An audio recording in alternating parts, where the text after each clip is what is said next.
ಕ್ರಿಸ್ತನಲ್ಲಿ ಪ್ರೀತಿಯುಳ್ಳ ನನ್ನ ಸಹೋದರ ಸಹೋದರಿಯರೇ, ನಜರೇತಿನ ಯೇಸುವಿನ ನಾಮದಲ್ಲಿ ನಿಮ್ಮೆಲ್ಲರಿಗೂ ವಂದನೆ. Price the lord. ಬನ್ನಿ, ಈ ದಿನ ಕೂಡ ಒಂದು ವಾಕ್ಯದೊಟ್ಟಿಗೆ ನಾವು ಧ್ಯಾನಿಸೋಣ. ರೋಮಾಪುರದವರಿಗೆ ಬರೆದ ಪತ್ರಿಕೆ 12ನೇ ಅಧ್ಯಾಯ ವಚನ 9.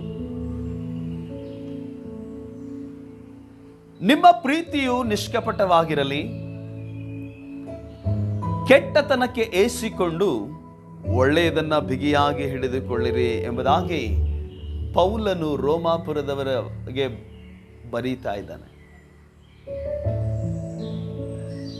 ಇಲ್ಲಿ ಸ್ಪೆಷಲ್ ಆಗಿ ಕೆಟ್ಟತನಕ್ಕೆ ಮತ್ತು ಒಳ್ಳೆಯತನ ಎಂಬುದಾಗಿ ಆತನು ಮಾತನಾಡ್ತಾ ಇದ್ದಾನೆ.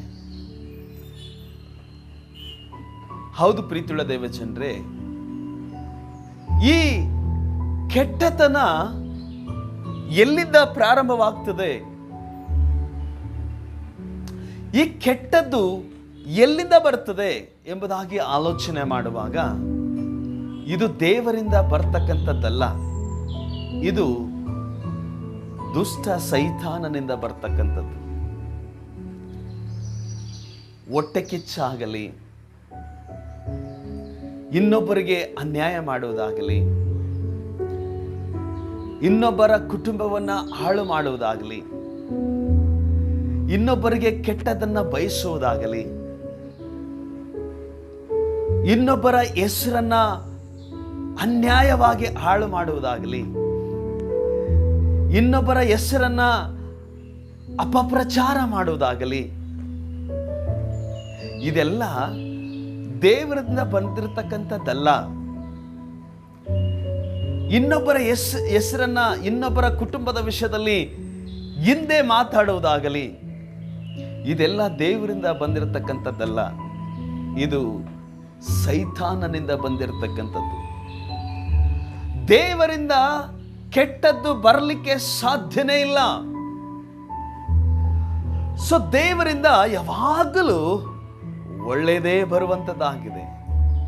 ಅದಕ್ಕೋಸ್ಕರ ನಾವು ಒಳ್ಳೆಯದನ್ನೇ ಮಾಡುವವರಾಗಬೇಕು. ನನ್ನ ಸಹೋದರ ಸಹೋದರಿಯರೇ,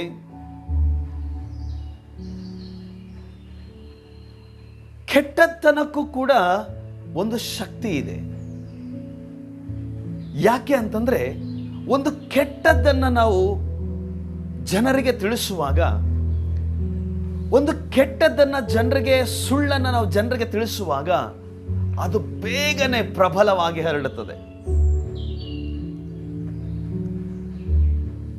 ನಾವು ಸುಳ್ಳನ್ನ ನಾವು ಜನರಿಗೆ ಹೇಳುವಾಗ, ಕೆಟ್ಟದನ್ನ ಸಾರುವಾಗ ಅವರು ಬೇಗನೆ ಅದನ್ನು ಆಕ್ಸೆಪ್ಟ್ ಮಾಡ್ತಾರೆ.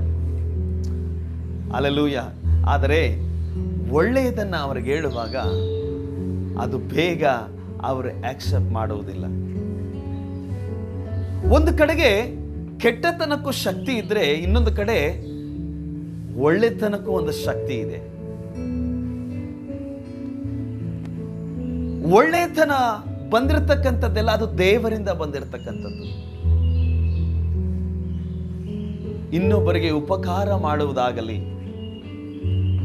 ಇನ್ನೊಬ್ಬರಿಗೆ ಸಹಾಯ ಮಾಡುವುದಾಗಲಿ, ಇನ್ನೊಬ್ಬರಿಗೆ ಪ್ರಾರ್ಥಿಸುವುದಾಗಲಿ, ಇನ್ನೊಬ್ಬರನ್ನ ಪ್ರೀತಿಸುವುದಾಗಲಿ, ಅದು ಸೈತಾನನಿಂದ ಬಂದಿರತಕ್ಕಂಥದ್ದಲ್ಲ, ಅದು ದೇವರಿಂದ ಬಂದಿರತಕ್ಕಂಥದ್ದು. ಹೌದು ಪ್ರೀತಿಯುಳ್ಳ ದೇವಜನರೇ, ಇನ್ನೊಬ್ಬರಿಗೆ ನಾವು ಕೆಟ್ಟದನ್ನ ಬಯಸದೆ ಒಳ್ಳೆಯದನ್ನೇ ಬಯಸೋಣ. ಯಾಕೆ ಅಂತಂದ್ರೆ, ಕೆಟ್ಟದ್ದು ಎಷ್ಟೇ ಪ್ರಬಲವಾಗಿ ಹರಡಿದರೂ ಕೂಡ, ಕೆಟ್ಟದ್ದು ಎಷ್ಟೇ ಬಲವಾಗಿ ಕೆಲವು ದಿವಸ ಕಾರ್ಯ ಮಾಡಿದರೂ ಕೂಡ, ಕೊನೆಯಲ್ಲಿ ಸಿಗುವುದು ಒಳ್ಳೆಯತನಕ್ಕೆ ಜಯ.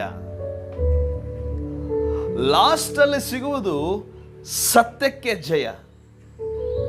ಯಾಕೆ ಅಂತಂದ್ರೆ, ಸತ್ಯದ ಕಡೆಗೆ ಮತ್ತು ಒಳ್ಳೆಯತನದ ಕಡೆಗೆ ಕ್ರಿಸ್ತೇಸು ನಿಂತಿರ್ತಾನೆ. ಸುಳ್ಳಿನ ಕಡೆಗೆ 1000 ಸೈತಾನಗಳು ನಿಂತರೂ ಕೂಡ ಸತ್ಯದ ಕಡೆಗೆ ಕ್ರಿಸ್ತೇಸು ಒಬ್ಬನೇ ನಿಂತಿರುತ್ತಾನೆ. ಎಲ್ಲಿ ಕ್ರಿಸ್ತೇಸು ಒಬ್ಬನೇ ನಿಂತಿರುತ್ತಾನೋ ಕೊನೆಗೆ ಆ ಕ್ರಿಸ್ತೇಸುವಿನ ಮಗುವಿಗೆ ಜಯ ಸಿಗುತ್ತದೆ. ಅದಕ್ಕಾಗಿ ನೀನು ಕ್ರಿಸ್ತೇಸುವಿನ ಮಗುವಾಗಿ ಒಳ್ಳೆಯದನ್ನು ಮಾಡು, ಒಳ್ಳೆಯದನ್ನು ಭದ್ರವಾಗಿ ಹಿಡಿದುಕೋ. ಒಳ್ಳೆತನಕ್ಕೆ ಪ್ರಾರಂಭದಲ್ಲಿ ಸೋಲು ಸಿಗಬಹುದು, ಒಳ್ಳೆತನ ಪ್ರಾರಂಭದಲ್ಲಿ ಪ್ರಬಲವಾಗದೇ ಇರಬಹುದು, ಆದರೆ ಕೊನೆಗೆ ಒಳ್ಳೆತನಕ್ಕೆ ಜಯ ಇದೆ. ಕೊನೆಗೆ ಸತ್ಯ ಜೀವ ಮಾರ್ಗವಾಗಿರುವ ಯೇಸುವಿಗೆ, ಯೇಸು ಕ್ರಿಸ್ತನ ಮಕ್ಕಳಿಗೆ ಜಯವಿದೆ ಎಂಬುದಾಗಿ ನಾವು ಮರೆಯಕೂಡದು. ಇವತ್ತಿನಿಂದ ನಾವು ಕೆಟ್ಟತನವನ್ನು ಬಿಟ್ಟು ಒಳ್ಳೆಯದನ್ನು ಮಾಡು. ದೇವರು ನಿನ್ನ ಜೀವಿತದಲ್ಲಿ ಒಂದು ದೊಡ್ಡ ಕಾರ್ಯ ಇವತ್ತು ಮಾಡಲಿಕ್ಕಿದ್ದಾನೆ. ಆಮೇನ್. ಪ್ರಾರ್ಥನೆ ಮಾಡೋಣ. ಪರಲೋಕದ ದೇವರೇ, ಕೆಟ್ಟದ್ದನ್ನು ಬಿಟ್ಟು ಒಳ್ಳೆಯದನ್ನೇ ಮಾಡಿರಿ ಎಂಬುದಾಗಿ ಹೇಳಿದಿ.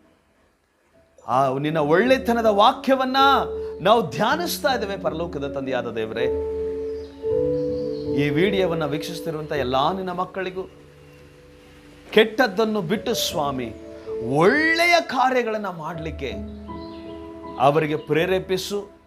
ಒಳ್ಳೆಯ ಕಾರ್ಯಗಳನ್ನು ಅವರು ಮಾಡುವಾಗ ನಿನ್ನ ದೊಡ್ಡ ಬಲ ಆಶೀರ್ವಾದ ಅವರ ಮೇಲೆ ಇಟ್ಟು ನಡೆಸಬೇಕೆಂಬುದಾಗಿ ನಜರೇತಿನ ಯೇಸುವಿನ ನಾಮದಲ್ಲಿ ಬೇಡುತ್ತೇನೆ ತಂದೆಯೇ. Amen, amen, amen, amen, amen. Praise the lord. ದೇವರು ನಿಮ್ಮನ್ನು ಆಶೀರ್ವದಿಸಲಿ. ಆಮೇನ್.